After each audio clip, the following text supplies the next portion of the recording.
Sabay-sabay natin alamin ang mga kaganapan na nangyayari sa ating bansa.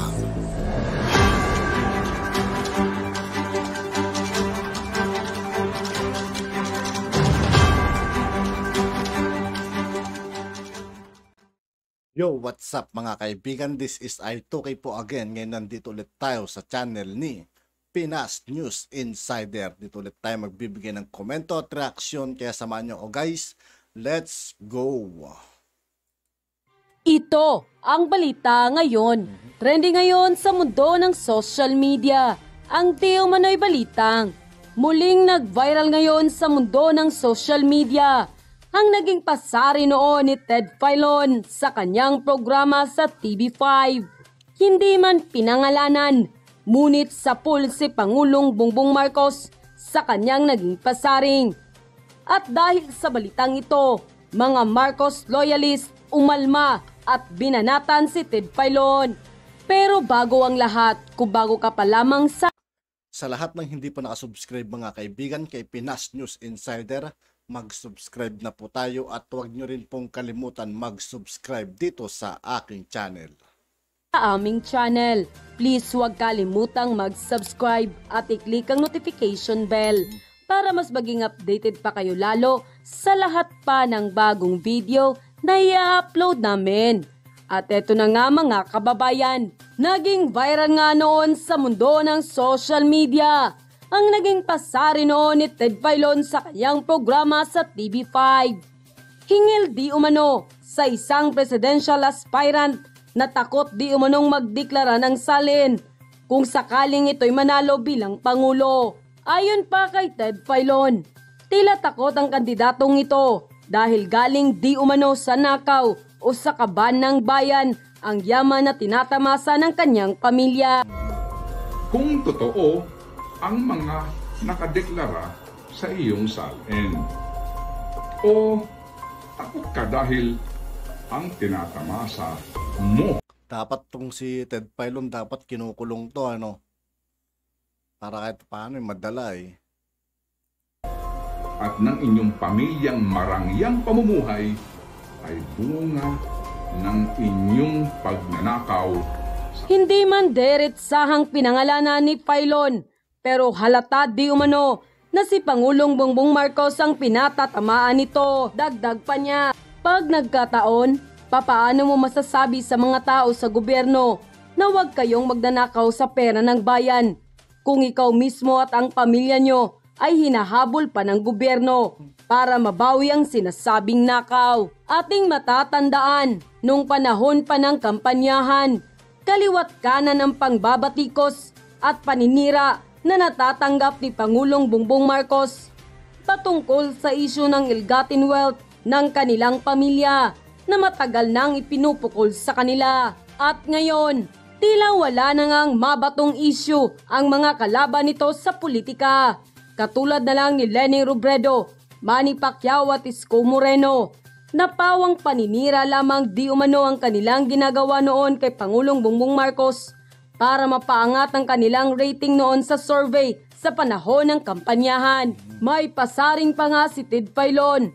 Kung totoo ang mga nadeklara sa inyong salin o takot ka dahil ang tinatamasa mo at ng iyong pamilya, marangyang pamumuhay ay bunga ng inyong pagnanakaw sa pera ng bayan. At dahil nga dito, maraming mga Marcos loyalists ang hindi nakapagpigil at nagbigay ng kanilang hinaing at komento sa mundo ng social media.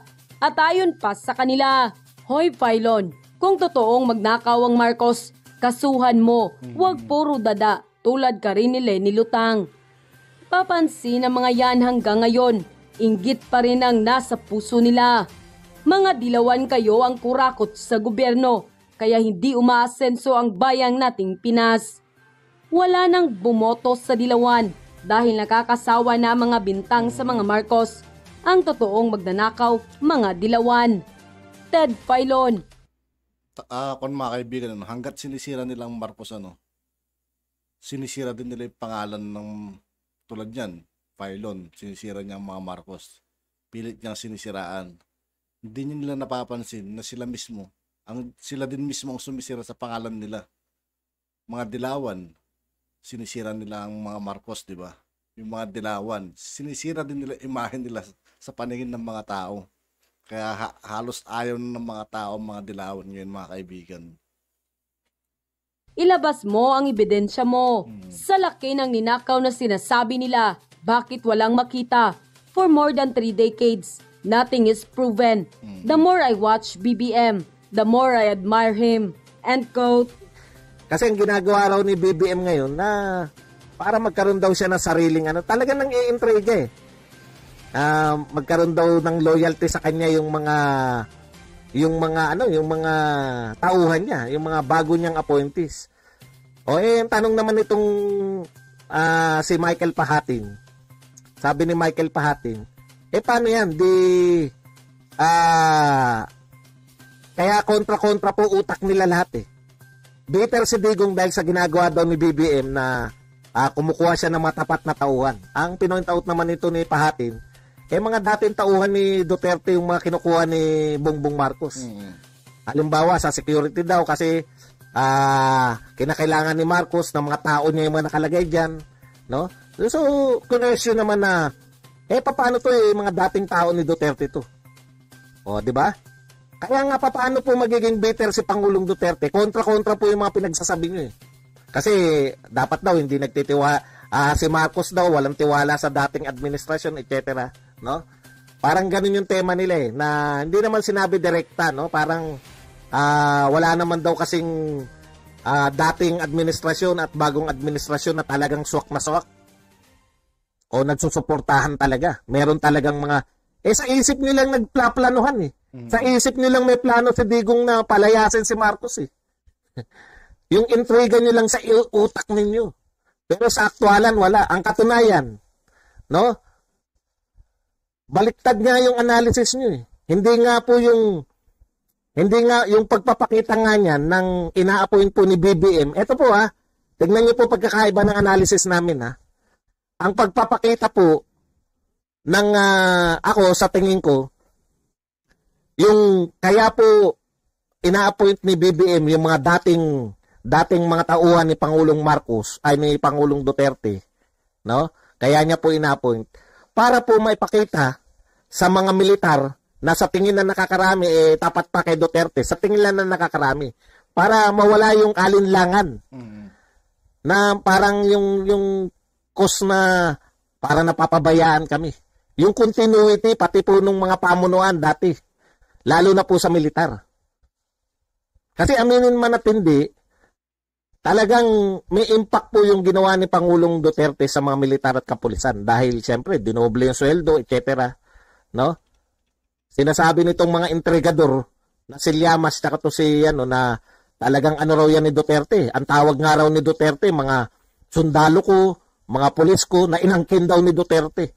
Putya mga utak kayo. Yung ibig sabihin po niya, parang tatay yung dating talaga ni Tatay Digong. Pag sinabi niyang sundalo ko, pulis ko, hindi po yun, parang anak ko. Pwede ko mong sabihin na, anak yan ni Badong. Dapat yun anak ko. Mga sundalo ko, pulis ko, terms of Tatay Badong. endearment yun. Hindi yung pag-angkin na para silang mga bagay. Sa amin po, pag sinabing, ito na pala yung mga ko. Di ba? Pag ako sundalo, sinabihan ako ni Duterte na, ito na pala mga sundalo ko, ito na pala yung mga pulis ko. Yung ibig sabihin niya nun, parang hindi na kayo iba sa akin. Tinuturing ko kayo na kabahagi ko. Pero sa utak ng mga intrigador, tingin ni Duterte dyan, pulis ko, sundalo ko, tinuring niya kanya. Nakita niyo po yung pagkakaiba ng utak ng mga intrigador? Hindi sila investigador, mga intrigador. Yan yung gawain nila mga intriga na mga intriga. Pero pambobo yung intriga nyo Ini-intriga nyo, no, na si BBM naghanap ng mga loyal na mga pulis at kasundaluhan dahil wala siyang tiwala doon sa dating pamunuan. Pero ang tanong, bakit yung mga dating identified na dating mga tao ni Pangulong Duterte ang mga bagong appointed ni Pangulong Marcos? Di ba? Wala kayong katuturan magsuri.